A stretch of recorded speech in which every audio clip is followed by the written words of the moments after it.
వివాహం చేసుకోవడం ద్వారా ఆడవారికి లాభమా మగవారికి లాభమా, ఎవరికి ఎక్కువ లాభం ఉంటుంది? పెళ్లి చేసుకుంటే ఆడవాళ్ళకే లాభం, మగవాళ్ళకి నష్టం కూడా పూర్తిగా. ఎందుకని అంటే ఆడ మనిషికి అంతగా పరువు లేని అవ్వాలన్నమాట. ఆడవాళ్ళు పరువు లేని వాళ్ళకి ఎప్పుడైనా సరే ఉపయోగాలు ఉంటాయి, ప్రయోజనాలు ఉంటాయి. మగవాడికి ఉపయోగం లేదు. రోషం ఉన్నవాడికి మోసం ఉంటుంది అని పెద్దవాళ్ళు అంటారు. మగవాళ్ళు రోషం ఉన్న వాళ్ళ కింద లెక్క, ఆడవాళ్ళు రోషం లేని వాళ్ళ కింద లెక్క. రోషం లేని వాళ్ళకి అన్ని ఉపయోగాలే. అందువల్ల పెళ్లి వల్ల ఆడవాళ్ళకి లాభం, మగవాళ్ళకి లాభంతోనే కాకుండా నష్టాలు పూర్తిగా ఉంటాయి. అమ్మాయి చాలా బాగుంది అనేదానికి, అమ్మాయి చాలా మంచిది అనేదానికి, అలానే మగవాడు చాలా బాగున్నాడు అనేదానికి మగాళ్ళు లేకపోతే మగాడు చాలా మంచివాడు అనేదానికి చాలా వ్యత్యాసం ఉందని అంటున్నారు. అది ఏది ఎక్కువగా చూడాలంటారు? వ్యత్యాసం ఉన్నమాట నిజమే. కానీ మన గ్రామాల్లో బయట వాళ్ళు బాగున్నాడు అంటే అందంగా ఉన్నాడు అనే అర్థమైన వాడతారు ఎక్కువగా.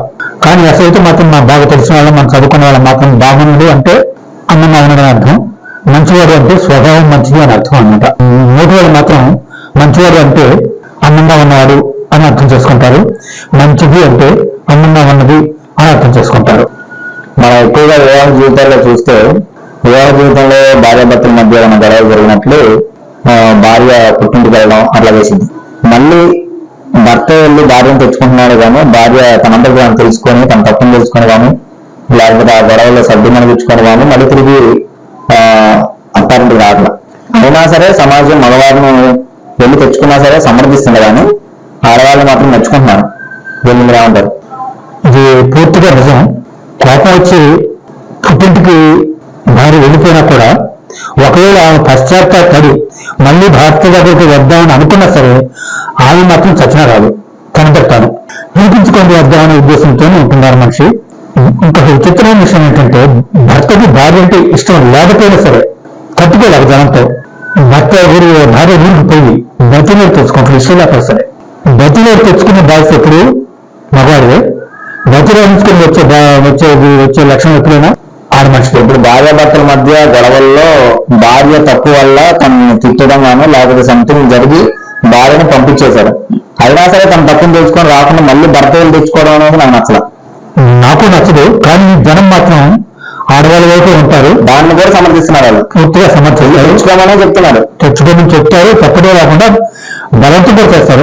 ఆడమని ఏం చేస్తుంటే అక్కడి నుంచి సైడే ఏదో చేసి మీరందు కొద్దిగా ఏడిపించిన నా దగ్గర పంపించండి, నాకు మాత్రం వద్దామని ఉందని నోటితో మాత్రం చచ్చిన తప్పదు సైడ్ చేసి అది విని ఈ ధనవంతులు అందరూ కరెక్ట్ తెచ్చుకోమని చెప్పి భార్య తప్పని సరే తనలో తప్పని పోయి అక్కడ బచ్చినాడు ఆమెను తెచ్చుకోవాలన్నమాట.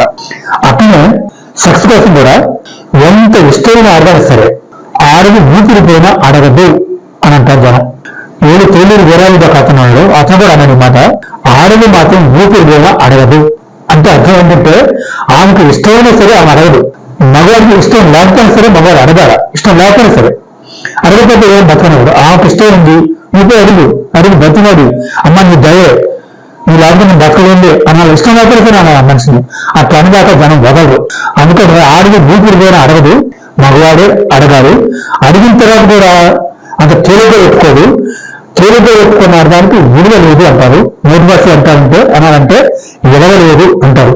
తేలిగ్గా ఒప్పుకుంటే అర్థానికి విలువ లేదు. ఎంత ఏడిపించి ఒప్పుకుంటే అంత విలువ, అంత అందగత్త. అసలు ఏది అందంగా లేని ఆడదు కూడా ప్రస్తుతం ఏడిపించడం చేస్తుంది. అసలు అందం లేని ఆడవాళ్ళు ఎక్కువగా ఏడిపిస్తారు. ఎందుకంటే వాళ్ళకి నేను అందంగా లేనన్న ఒక రాగద్వేషాలు ఉంటాయి.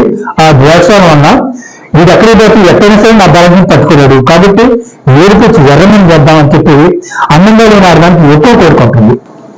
ఏం చేయాలంటారు అటువంటి పరిస్థితుల్లో? అసలు మగాడు తీసుకోవాల్సిన నిర్ణయాలు ఎలా ఉన్నాయి?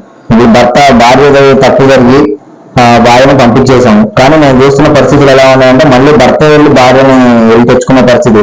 వాళ్ళ మామూలు కానీ లేకపోతే వాళ్ళ తల్లిదండ్రులు ఎవరు ఇంటి దగ్గర తిరిగిపెట్టట్లా, అయ్యా మాదే తప్పండి, అయ్యా మా కుదిరితే తప్పండి, ఈ ఒకసారికి మన్నించి మరి ఈసారి నుంచి అలా ఉండదులే అని చెప్పి ఇక్కడ గొడవపెట్టి వెళ్ళే వాళ్ళు అది ఎక్కడ కనిపిలా.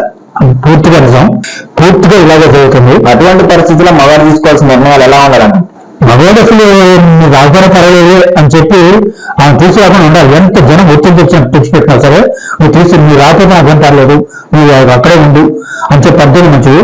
విడాకులు ఇస్తే మరీ మంచిది. ఒకవేళ విడాకులు ఇవ్వదలుచుకోకపోతే, భారత్తో ఉండదలుచుకుంటే ఆమె తాంతర కన్నప్పుడు వచ్చేటట్టుగా చేస్తేనే గొప్ప.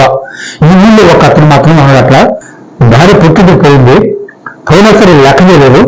తర్వాత కన్య ఆమె వచ్చి మొదలులోకి వచ్చి పడదు బతకలేక. మొదలు లేకపోతే అసలు ఆడ బతకలేదు. కానీ నీళ్ళు లేకపోతే మీరు బతకలేదో లేదో అని అంటుంటాం. కానీ మొదలు లేకపోతే అసలు ఆమెకి విలువ ఉండదు, కుక్క కంటే వేలం అయిపోద్ది. అయినా సరే కొంచెం మొహం తిరిగి కాస్త పుట్టింటూ ఉంటుంది తప్పితే ఎక్కువ రోజు ఉండలేదు. మొదలు లేకుండా మొదలు ఉంటే జీతగాడు ఉంటాడు, ఒక బానిస ఉంటాడు.